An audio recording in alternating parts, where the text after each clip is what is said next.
Okay. Welcome, everybody, to the Virtual Worlds Education Consortium. My computer just went off. Hopefully you can hear me. Um, Welcome to the Virtual Worlds Education Consortium Second Life Experts Series. Today we're going to hear from George God, I knew I was going to mess this up. I practiced it 100 times. Djorgovski, also known as Curious George, who is a professor of astronomy and data science and the director of the Center for Data-Driven Discovery at Caltech, where he leads the exploration of the scholarly uses of XR, including virtual worlds. He's also the director of the Meta Institute for Computational Astrophysics, the first professional scientific organization based in virtual worlds. Today, he'll be presenting on some thoughts and predictions on online education and virtual worlds. And also, I would like to note that we should keep questions to till after George is finished presenting. And if you could type them into the chat, I will keep track of those. And if you would like to do questions in voice, we are asking you to try and ask one at a time. Take it away, George. Well, thank you, Marie, and thank you all for coming. Do you hear me fine? Just like yes.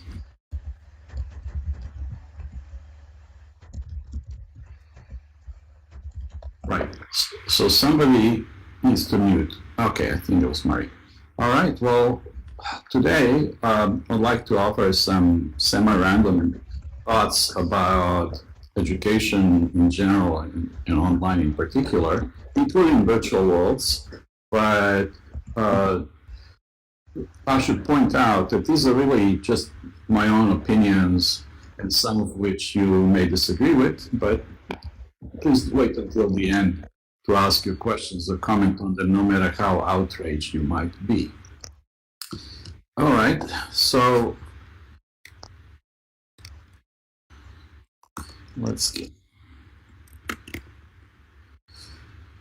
All right, this is what I'll cover. I'll first make some comments about how education is about to undergo great transformation and how it's really built on highly obsolete models that are just not right for the internet era or the 21st century. I'll talk about online modalities like MOOCs and others, and what are they good for, what are they not good for, where do virtual worlds then fit in, what did we do right, what did we didn't do right, what it can be. And of course, it's hard to predict the future, but let's see what we got. So if you look at history, the past millennium or so, there's been a phenomenal progress overall. It starts in Dark Ages, plague, burning of witches, superstitions left and right, and so on and so forth. And then about 60% into the second millennium, Galileo shows up. And then a little later, Newton. And 90% of the way to the second millennium, Einstein and quantum physics comes along, 97% the internet, 99% in the web, and you know the rest. So today we have spaceships and computers and molecular biology and all that.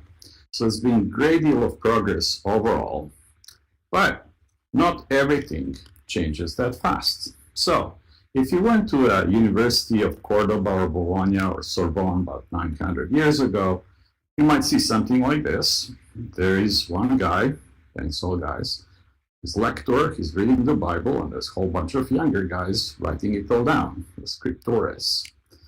Well, if you took one of these people in a time machine and plopped them, say, on Times Square, New York, or downtown LA, or Tokyo, or something, they would just go mad completely. The more they look, the crazier we're going to get. But if you take them to any university classroom, they'll feel right at home. And some things have just not changed much at all. And that is not good. I sometimes say that there is no creature more hidebound than a dyed-in-wool academic. even though academics are supposed to be the vanguard. Well, sometimes they are. But overall, we have a lot of problems going on with the education in general. First of all, there is the one-size-fits-all model. That there is one teacher, instructor, and then a few tens of students, hundreds of students even, and it's the curriculum, and it's aimed to the middle of the Gaussian distribution. And so the students who are really having a hard time catching up, well, they're not served well. And likewise, students in a positive tail who are really very capable and advanced don't get to develop their talents and be pushed to the end. And the reason why we have that, why we have classes and fixed curricula, is it just doesn't scale.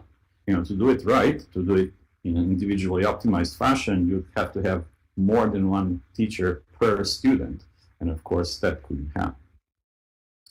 Moreover, organizationally, the universities today are pretty much made on the 19th century model of most of the German universities, with all the departments and structures and titles and what kind of degrees you're getting out and so on.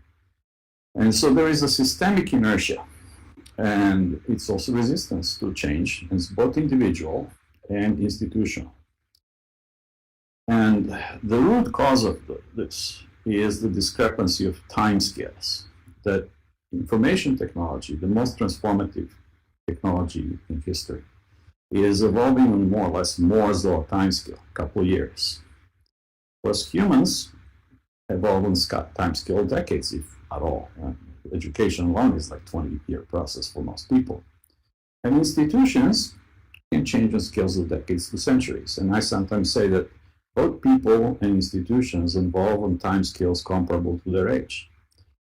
So if you look over, say, last 20, 30 Moore's law doubling times, that's like a century in internet years. And we have a great discrepancy of past structures and ways of doing things and the way we can do things now that in fact is demanded by the modern society and technology. And moreover, in university, at least in the United States, are becoming ever more bureaucratic. They're becoming politicized. They're getting to be more corporate. It's really a business. And they're ridiculously expensive, at least in the US they are. And so altogether, this is completely unsustainable. And so something has to change. Well, there is this crazy new novelty called the internet that universities, academia are just kind of gradually, slowly starting to adopt. So de facto, I would say, essentially all human knowledge is now on the internet. All books and manuscripts and everything have been digitized. If you have an internet connection, you can pretty much find every bit of human knowledge anywhere at all. Actually, it reminds me that once I saw online, of course, somebody posted a question. Well, if you can see a person from 50 years ago, not 1,050, and you ask them, if you want to tell them one thing about present world, what is the thing that would surprise them the most? And the winning answer was, I'll tell them that I have in my pocket a device that gives me an instant access to all the human knowledge. And I use it to look at pictures of cats and to argue with strangers. Well, technology is powerful, but it may not be used in the right way. So on the plus side, there is a phenomenal and growing amount of excellent educational material online available now. Most of it is free. Now, quality control is an issue. If you don't really know what to look for, or what you should trust, and so on, fake scholarship as well as fake news, well, then that can be a challenge. So it's a challenge we have to solve. But essentially, migrating all of the human knowledge onto the internet is really solving the problem of individually optimized education and also continuing education, which is becoming a necessity. So overall, if you look at the internet, it completely disrupts and transforms every industry it touches. Think music industry, think newspapers, movies, etc. And I would say the internet is long overdue to completely transform education. It's all about information after all, right? Well, so there are many good platforms for online learning. MOOCs are a noticeable example because the structure, they represent more or less direct mapping of the real classes that are taught in the real world, and usually come from good teachers and good universities and so on. So video instructions in general and other parts of the internet educational arsenal are really solving this scalable solution for the content delivery. You don't need to keep giving same lectures all over again. In fact, once you have 10, 20 superb lectures on any given subject, introductory physics, biology, math, whatever, there is no reason that anybody would ever have to do more of those lectures. Specialized stuff is another story. So when the MOOCs became a fad, a lot of university administrators thought, we can save the money because we won't have to have so many professors or adjuncts. Well, it didn't work out that way. Turns out, actually, probably need more people, but that's a whole another story. But in principle, you can now have a top-notch, world-class education online for free. And that's amazing. Now, these platforms, MOOCs and others, do not provide some other things. They do not provide the human interaction component of education, peer-to-peer, student-to-student, student-to-instructor, because that's the kind of the final step. That's the gelling step of learning. And people now use social media and things like that. In fact, the MOOC companies even use discussion threads like straight out of 1990. So there are solutions, but not nearly as good as, of course, virtual worlds would be. And they're also lacking hands-on labs and things that you actually have to do as opposed to just type on a keyboard. And that is something that's solvable. And of course, they're lacking really reliable validation certification mechanisms, because that's what people look at when they're trying to hire somebody. What degree did they get? How well did they do? And so on and so forth. And there are ways to do this, and that industry of online education is working hard on making that happen, and it will happen. But if you don't have to do so much lecturing anymore, and a lot of people are not very good at it, to tell the truth. I work for a university that has never, ever hired a professor because they can or want to teach. It's all about research. So once there are excellent alternatives online, why bother giving lectures? Instead of that, educators have to become guides, mentors, tutors, to help people on an individual basis, or small groups anyway, master all of the material. Well, I've done some MOOCs, and that was actually quite a formative experience, if I'd say. I have to say my motivation was purely selfish. I thought, gee, if I record my lectures, then I don't have to ever give them again. And that's not how it works out. Turns out you have to put in like 10 times the amount of time and effort in producing online lectures than real lectures, and you still end up lecturing me anyhow. All of my classes, I've done 3 of them, are actually Caltech classes that I simply decided to share with the rest of the world.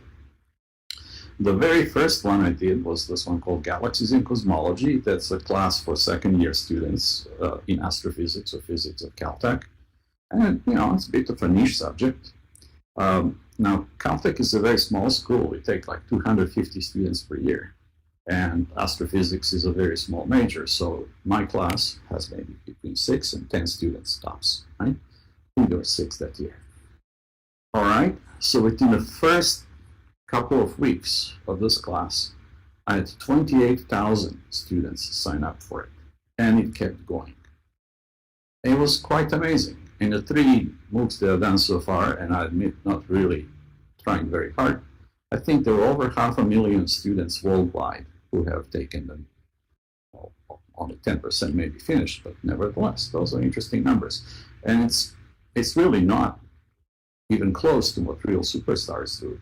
A colleague of mine, Yasser Abu Mustafa, in computer science, has a very popular machine learning class called Learning from Data. Actually, he started this before the MOOCs. He wrote his own MOOC platform. Now it's on Coursera or edX, I forget. Well, few million students worldwide access his class. This is powerful. This is really amazing. So several things surprised me about this. The first one is who's taking it. I expected people taking it would be students of astronomy, physics, elsewhere, just supplementing what they're teaching in their own institution. And it wasn't the case. I did poll the students, and it turns out about 20% of students were actual students somewhere taking those classes at class. Another 20% were science or education professionals trying to learn a new field. And 60% were just the general public doing it out of sheer intellectual curiosity and actually wanting it to be hard. This took on average maybe like 9 hours of work per year. Those people have real jobs, families, and yet they would find time to do it, to refresh their calculus and so on and so forth. Like, who knew these people existed, right? Nevertheless, they're out there. And I thought this was a very hopeful thing. The age distribution was something else that surprised me. Kind of was a broad peak around middle-aged people, not young kids. And that's also very interesting. In fact, one of my most active students was an 80-year-old former Caltech alum who was just maintaining intellectual sharpness and learning all this new stuff. And to my amazement, one day he and his wife, they live on the East Coast, showed up in Pasadena. They just came to see me. That I thought was just amazing. But here is something else that happened. So there's a Facebook group or page for this, and I noticed that there kind of maybe more names of people asking questions, making comments that are kind of from Islamic type countries, which is fine. But I was curious, like, why? So I asked them, and several of them responded. Basically, their response was, that's because education in our country is so bad that this is the only way we can learn things. Think about it. This is just cosmology. Who cares? Think about political science and economics and history and so on. That can have like real impact. I also noticed that students in different parts of the world react in different fashion. The Americans, cannot be a surprise, would complain about the quality of the entertainment that they're getting for free. Whereas students from places like India or elsewhere were so grateful to have the opportunity to actually learn Caltech level class for free wherever they are. And one other little event really got me thinking. Sometime this was around time of the Facebook revolution in the Islamic countries. And one day I get an email from somebody from Egypt and says, "Hi, I'm so-and-so.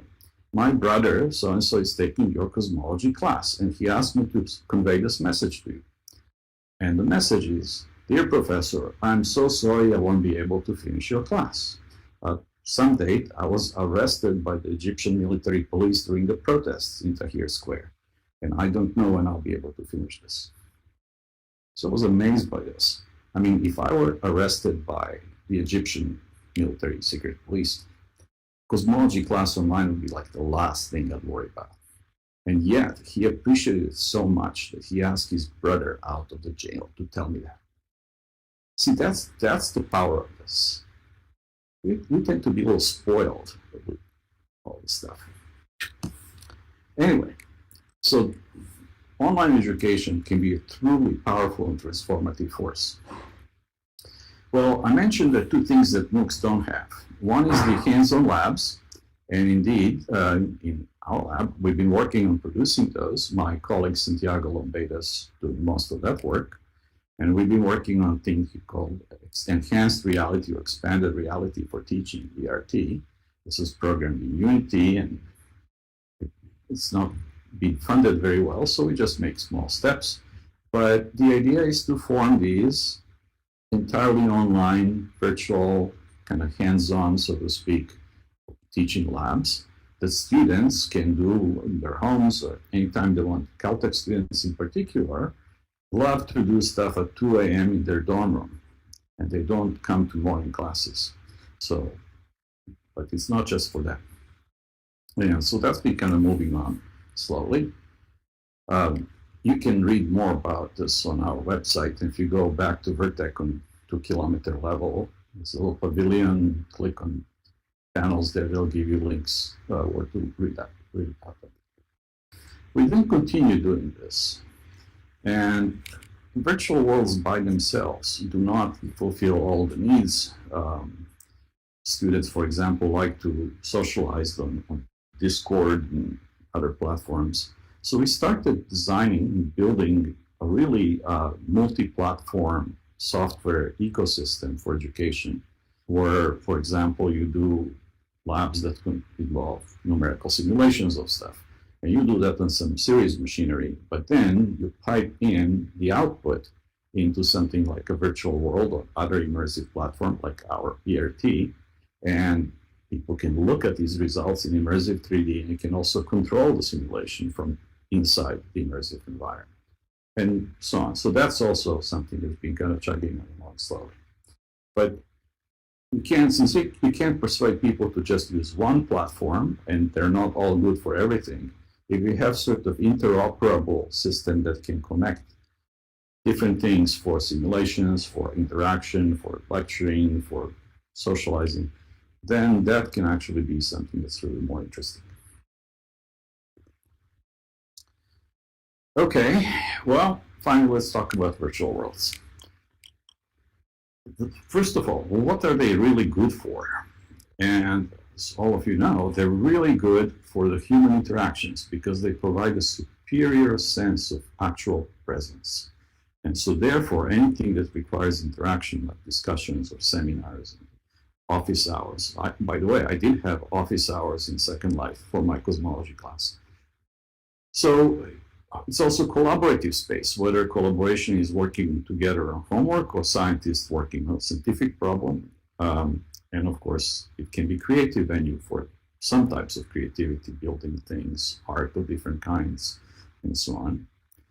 And for some lectures, you have to ask the question, what are you offering that's different from, say, just watching video of a lecture? Well, it's, again, the interaction of the audience. And also, people who are distributed all over the world, so they can't come to your physical lecture, but they can attend it virtually. And we've done a lot of interesting public talks and seminars back in the olden days, and a lot of people who were not in place like metropolitan Los Angeles or New York or Chicago were very happy that they would be able to actually partake in these seminars or public lectures. But nevertheless, you have to always think, is what you're trying to do in a virtual world actually superior to what you can already do online or not? So there is no point to it. Like, if you have, say, a note card vendor that just gives you some information about whatever, well, how's that better than just going on a website, right? Anyway, as you probably know, back in the heyday of Second Life, there are like 350 or so university campuses in Second Life. And now, almost all of them are gone or abandoned.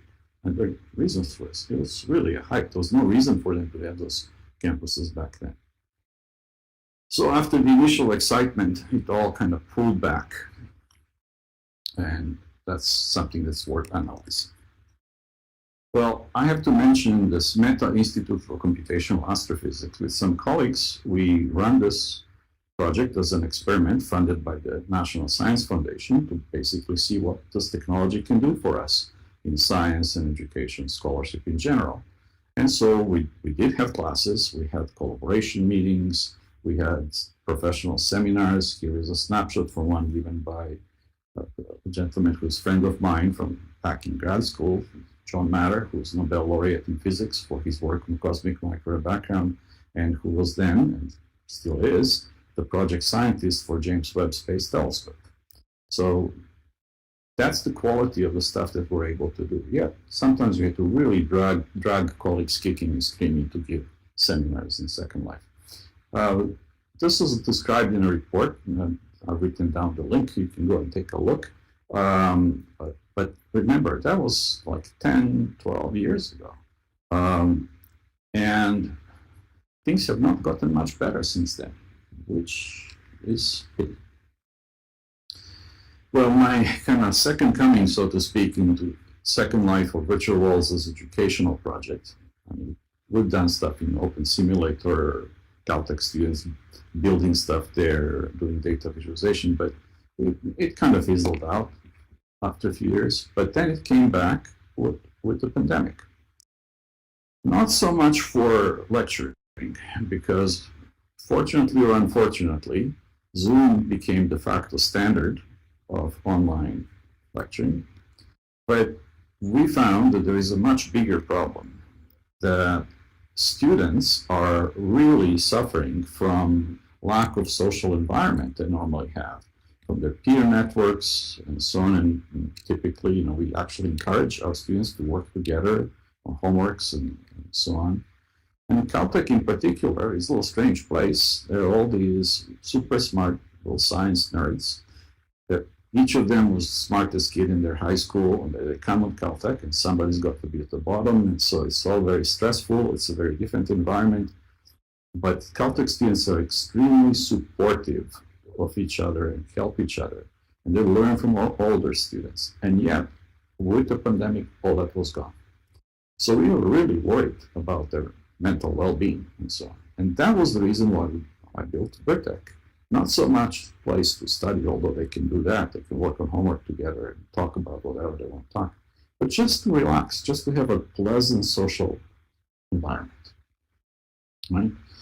And it was even supported in part by Caltech administration, although once I asked them, well, I need more help, there was no more help. Anyway, so we've done some education and so on, but it's maybe useful to say why we chose to do this in Second Life.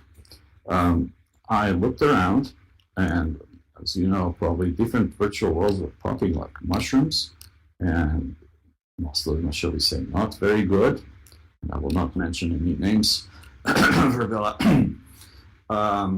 And I looked at the quality of graphics and avatars and pre-existing 3D content and so on. And basically, there were 3 contenders: Second Life, Open Simulator, and ScienceBase. ScienceBase is most modern, it's based on Unity engine. I think in long term, that is the most promising one. But right now, overall, Second Life won. And one of the main reasons for that was I asked students, what is it that they want? It's always a good idea to ask your customers what do they want before you build it. Well, they didn't think this was strange at all. They're used to this kind of stuff. But they wanted to do something else other than just school stuff. And Second Life is the only one that really provided them with that. So they can go and explore, do role-playing games, do quest-type games. We, of course, issue them avatars without access to the adult sims, but it probably takes students a nanosecond to figure out how to go around that. And I'm happy to say all students who actually tried it really liked it. They thought this was cool. Anyway, it's better than Zoom. Okay. I also started a collaboration with the Art Center College of Design, which is a well-known art and design school in Pasadena, with Professor Jenny Rubenhaus. And she had a seminar class for their students to create stuff in an immersive environment. And they did that. I really wanted to see how all these artsy types interact with science nerds from Caltech. And unfortunately, her class was in the fall and mine was in winter, so there was not much overlap. But they built some really impressive stuff. And they didn't clean up after themselves, by the way. So I had to keep returning things. But it demonstrated that, yes, you can actually do some really interesting things. Depends on the field you're working on. Okay, well, that's rewind back and ask the question, why didn't virtual worlds catch on? Everybody was super excited and understood the potential back 15 years ago. And yet it all kind of fizzled out. I mean, for the past 10, 12 years, it was stagnation at best, actually decline and then some stagnation. Well, there are many reasons for this. First, there's just general mental inertia. People don't like to try new things. And I would say 15 years ago, this was bleeding edge, not the leading edge. And also back then, the Second Life interface was really terrible. It was a very steep learning curve. So for some reason, Second Life managed to develop a reputation. And so that kind of turns off certain academic types and administrators. I have to say, there were a lot of management mistakes done at Linden Lab at the time, like the great exodus of creative types, like stopping the educational discount. We never fully recovered from that. And then as you keep going for 15 years, hey, that's 10 Moore's law doubling times. It looks fine now, but it's really obsolete software system, software architecture, functionality, and so on. Well, first thing students would tell me when they came into it is, "Ooh, this is so old-fashioned looking." Ah, yeah, that's right. You were in elementary school or kindergarten when this started, right? Okay, so what happened? Well, there were a lot of kind of one-off experiments by individual professors bringing their class, and then class is over and students never show up again. There are university extension classes, the evening school, if you will, and that's great. But then again, those are busy adults, and once they were done with the class, very few of them will actually choose to remain. The cold hard fact is that there isn't a single real university with a real steady presence in Second Life or any virtual world as far as I can tell. And that is a problem. Why is that, right? Well, there was a great hope. First of all, extended reality in different forms is now much more fashionable and socially acceptable. And the students today are digital natives. They grew up with things like Minecraft and what have you. There's much better software, and we're just used to it. And you would have thought that the pandemic would be like a God-given opportunity for virtual worlds to become a major, significant player in online education. And that didn't happen. Well, okay, so now is the part where you remove me from your friends list.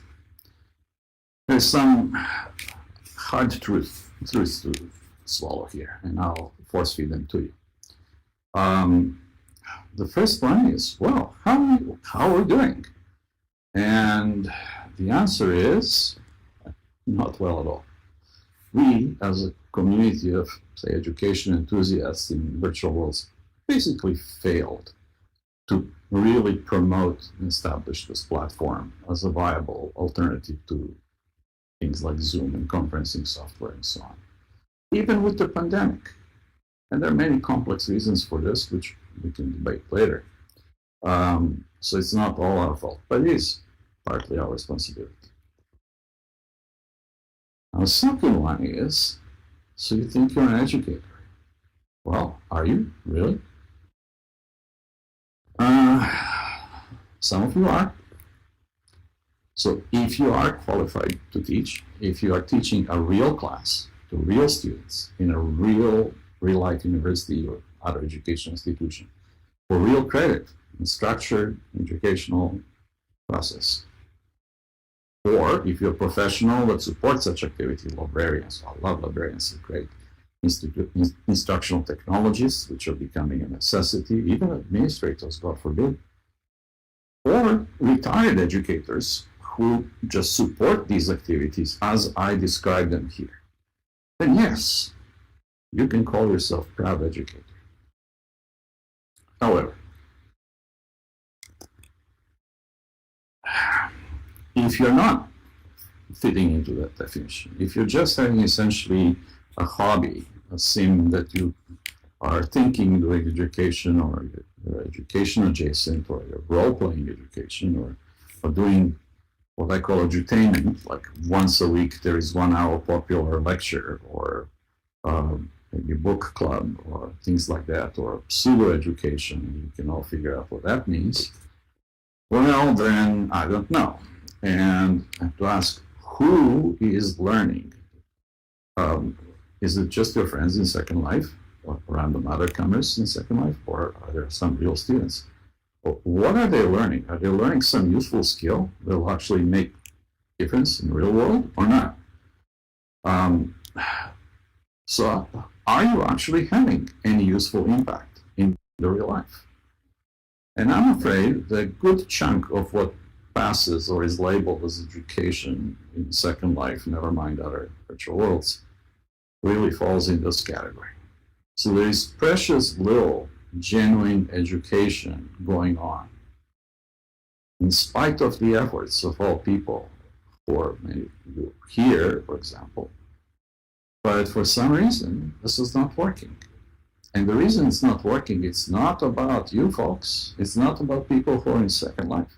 It's all about people who are not yet using virtual worlds. And them we have to attract. And their activity will provide means for people like, say, retired educators to really be helpful and relevant and have an impact again. Because, you know, if you're retired, I don't have to tell you how much influence you still have in your former institution or any other institution. But if you can provide some really useful skills and help, then yes. But we need people who would need those. And we're not getting very many of them, are we? Okay, you can unfriend me now. So, we got some hard slogging ahead. There is still a great deal of resistance to change, individually, institutionally, but that has to change because everything we do in the modern world is online, and it's only going to get more so with whatever future web becomes. There is this absence of these good examples and role models in virtual worlds. This is why I keep harping about we've got to have some more universities right around this thing here.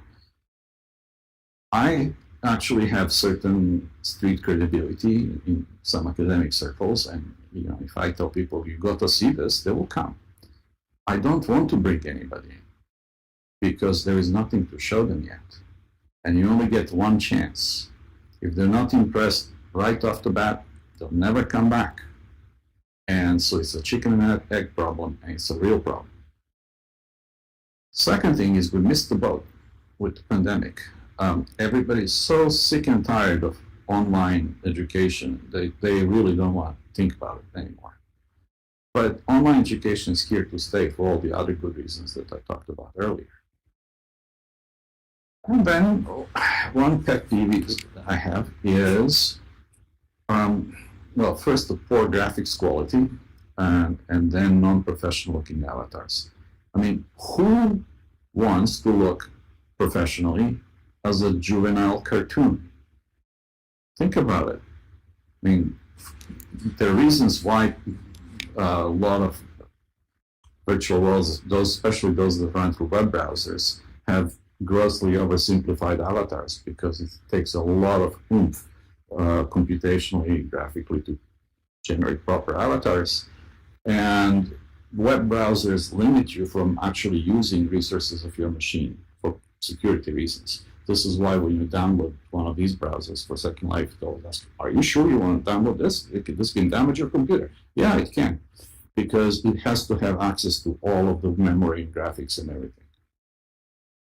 Well, so simplifying avatars is sort of technical necessity until things get better, thanks to Moore's law they will. But there are also just errors of judgment. I think some people are just brought too much on Japanese cartoons. But I can tell you, most professionals do not want to look like juvenile cartoons. Also, I I know some people love their non-human avatars that they got back in 2005 or whatever. But imagine if you showed up, say, dressed as a clown or in animal costume or as your favorite cosplay character at your faculty meeting or in your classroom, never mind talking to administrators. How many people will take you seriously, do you think? So I think it's essential that we have proper professional-looking, human-looking, normal-looking avatars with whom people can identify so that we can benefit from the Proteus effect. Nothing wrong looking like a teddy bear or a dragon in your spare time, but if you're talking about professional users and talking to newcomers to virtual worlds who are coming in highly skeptical, for heaven's sakes, stay away with your non-professional looking avatar. And then, of course, there is still the issue of poor reputation, poor perceptions. This is not serious. It's just a game. That too will kind of wear off as the digital natives keep growing up and getting older, but it's a factor. I mean, people who have most power and influence in any domain, especially in education, tend to be the oldest people, and they're the least likely to really get this. And I have to say, there's a bit of a lack of corporate motivation and leadership and vision. And I would say, aside from Abby Altberg, Linden Labs never had CEO who really understood these things, who really wanted to make a difference. So we're grateful that Linden Lab management has gave us this whole area, gave us Midori's time. It's incredibly helpful. But that's not enough. You know, if you build it, they don't come. We need more proactive help in order to bring in real institutions so that they can benefit and everybody can benefit. And by the way, Linden Labs can benefit from being able to brag about something good and positive that they're doing. Okay. So to wrap up, this is just a part of a much bigger picture that the whole education industry, to use that word, has to change dramatically, both in response to the enabling technologies that people are now taking for granted and changing demands. What is it people need to learn? How often? Do they have to keep learning new skills and so on? But we operate on totally obsolete operational models and business models that just don't work for this.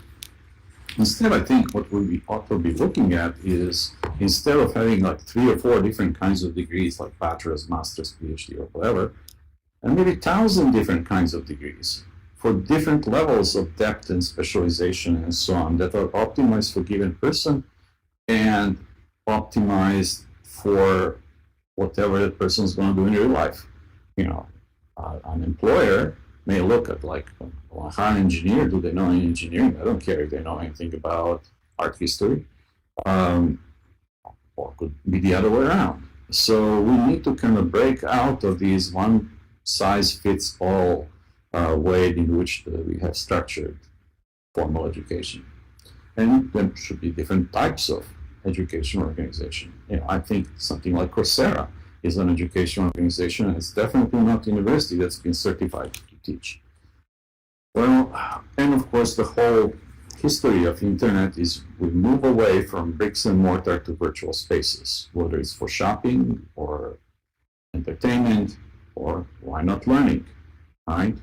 So it ought to be a normal thing that you're doing your education in some virtual, semi-virtual environment.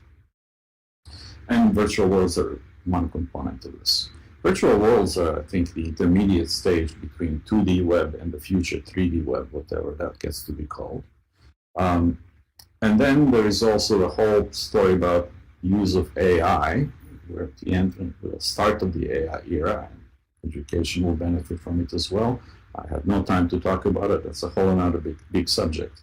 And so I'll just end with this quote that I love from General Shinseki.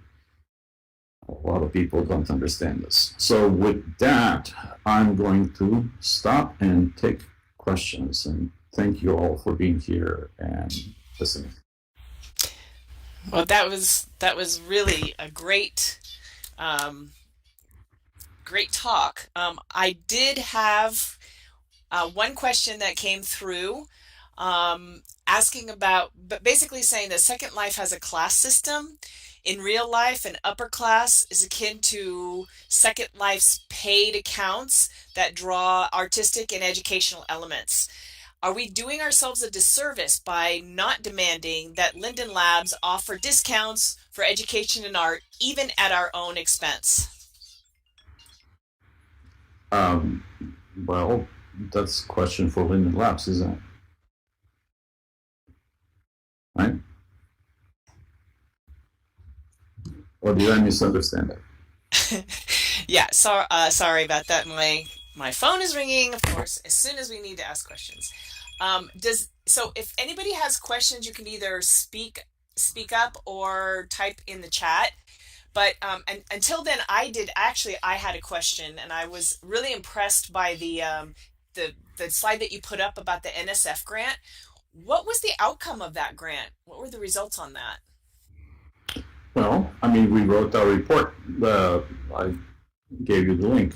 The upshot is like, well, there's a great potential here, but somehow most of our colleagues just were not interested.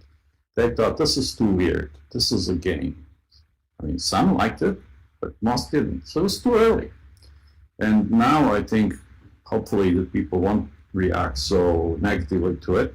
As I mentioned, in pandemic, a number of people looked for alternatives, and they chose alternatives that, should we say, are suboptimal, like GatherTown or Bella or whatever. They just don't know any better. Somehow, the existing virtual world fanatics community did not get the word across. And I think we kind of missed the opportunity there, but, it'll all happen in time. Well, what's interesting is that there seems to be now a lot of calls for what's called emerging technologies. And I'm wondering if NSF would be interested at looking at it again, since we've gone through COVID and everybody's in Zoom fatigue and we're looking at virtual tools at this point. Yes, you would think so. And we did pitch a proposal or two to the NSF and didn't get them funded because, it depends who gets to review them. And, well, most reviewers don't get it. But I agree with you. And I think, by and large, if you're persistent, NSF will get to it because NSF is staffed by academics. Unlike, say, NASA, which is an engineering procurement organization. So I agree. There ought to be good opportunities to do this. Problem is, again, what exactly are you going to pitch to them? Because they actually want real research. They want people who, experts on human-computer interaction and psychologists and education professionals and so on, who can really kick the tires on it. Not just people who know how to use virtual world. So I would say there ought to be some room for a large collaborative project that would involve people from all those specialties, anthropologists like Tom Bolsdorf and so on, because they do definitely want to know about the future of work, future of education, and so on. Yeah, and I would say that you could do experiments in these spaces. Lots of different experiments, right? You could even do experiments with physiological sensors. Oh, absolutely. I'm completely in agreement with you. It's just government takes some time. There's inertia, and I think maybe a better idea is to pitch this to private foundations. They could be more willing to take risks. What do you think the chance would be to pitch Second Life to someplace like Coursera, edX, or some of the other virtual platforms that are out there to those organizations so that we could integrate with the classwork that they have, bringing some of it, not all of it, some of it into this virtual world so that people had that social interaction and that type of reinforcement that you say is essential for learning, which is true. Okay. What kind of prospects have you talked about or thought about, in tapping into those other type of online educational formats? I have thought about this, except, never really pushed it hard in my copious free time. But for example, I talked to somebody very highly placed in edX about this, and he was amazed to learn what all exists, and just didn't go anywhere. But I think the most companies are kind of just now sort of settling down in whatever their business model is. And they have their own innovation to kind of establish before they can actually think of anything else. But I agree, it's a natural match. And again, if there were 20 days in a week, I would definitely try to do that. But I might, but I have a lot of other irons on fire. But by all means, people, go for it. So Wisdom Seeker it asked about you posting the link in the chat again. I'm assuming this is the link for the for Vertec or for Polytech. No, it's for MICA. But I'll type in a couple links in the chat. Well, great. So I had one other question. So you had that you talk about what you think is real education and what's not real education. Do you consider so suppose that you had a conference in one of these spaces and it's like the IEEE virtual reality conference did it completely in world a couple of years ago during COVID. Not Second Life, but in different virtual worlds. So I'm wondering, would you consider that to be real world real education?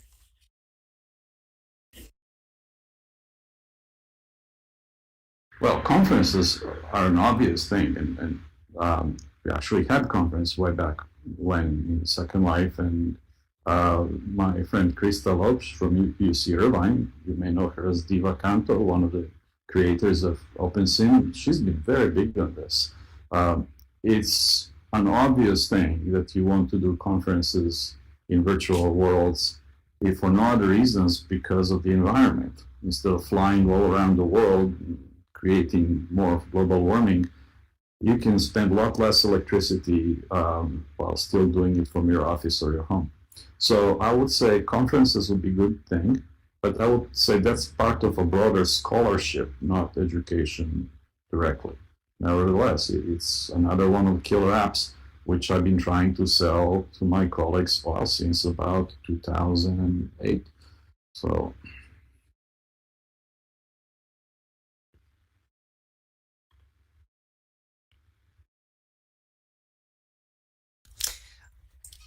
Does anyone else have any other questions?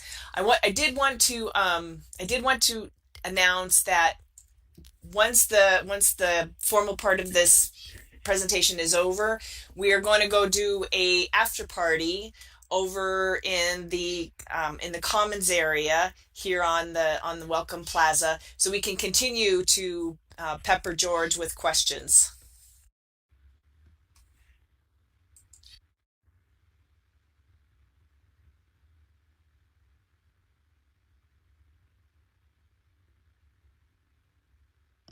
Oh, I was wrong. I haven't looked around me, so it's going to be here. Sorry about that. Okay, one more question, George. Has Caltech done any online certified classes with Second Life at this time or a decade ago? Well, no, not formally, although I've done a couple things on just my own.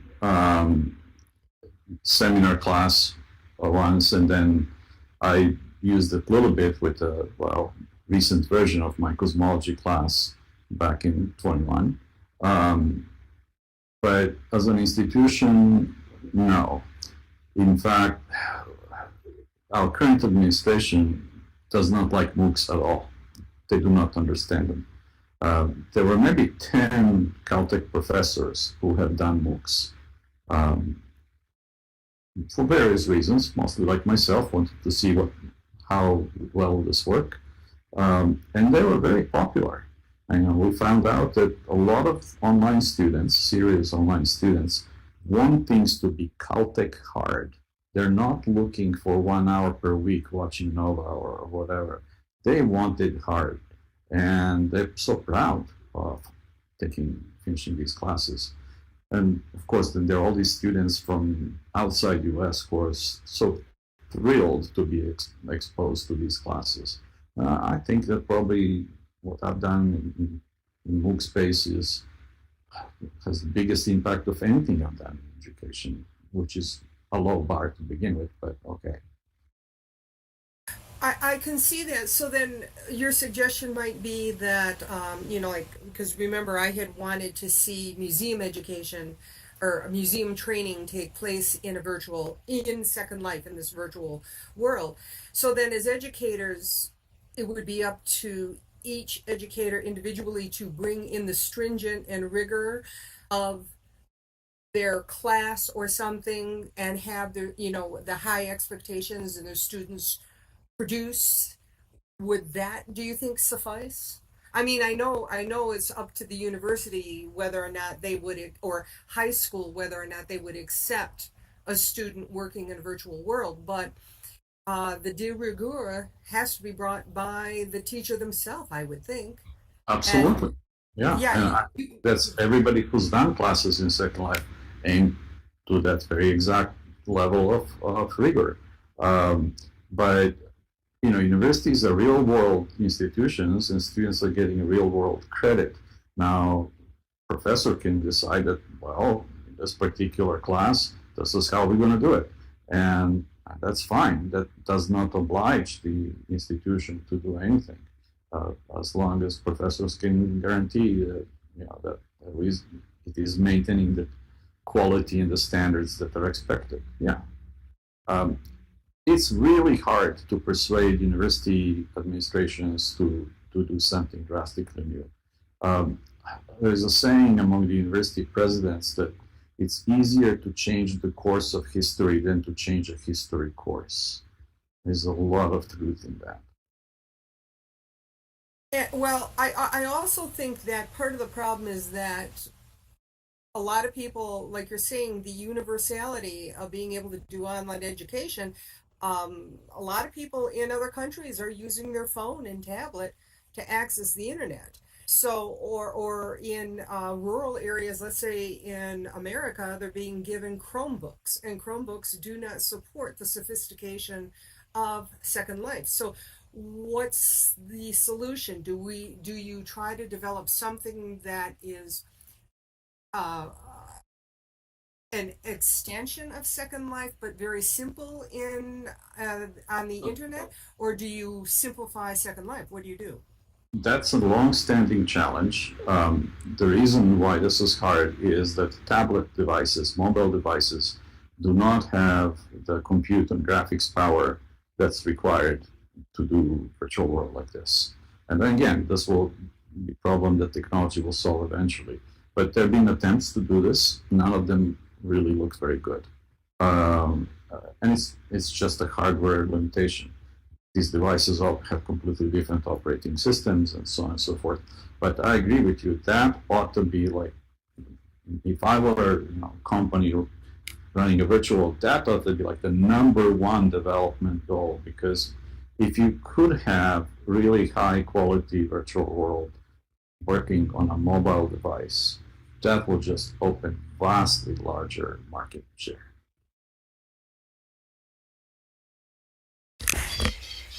Well, I'd like to thank George again. Big round of applause. And from here we'll just we'll go to the informal part, I guess right behind us. Thanks again, George. That was great. Thank you all.